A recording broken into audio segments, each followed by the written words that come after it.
Tiwala si Senate President Coco Pimentel na maingat si Pangulong Rodrigo Duterte sa pakikipagkaibigan sa ibang bansa.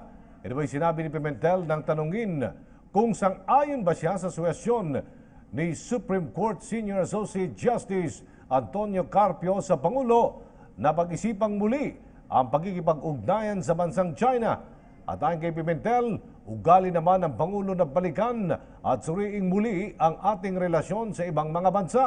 Tingin din ni Pimentel na naging praktikal lamang si Pangulong Duterte sa sinabi nitong hindi niya mapipigilan ang China sa pagtatayo ng mga struktura sa Scarborough Shoal. Pero anya, hindi ibig sabihin nito na wala nang gagawin ng pamahalaan para higit ang karapatan ng Pilipinas sa teritoryo. Samantala, ibinubunggay naman ni Senador Ralph Recto ang pagbuo ng isang comprehensive strategy upang protektahan ang Benham Rice. Naniniwala rin si Recto na dapat imbestigahan ng Senado ang mga usapin ukol sa Scarborough Shoal at Benham Rice.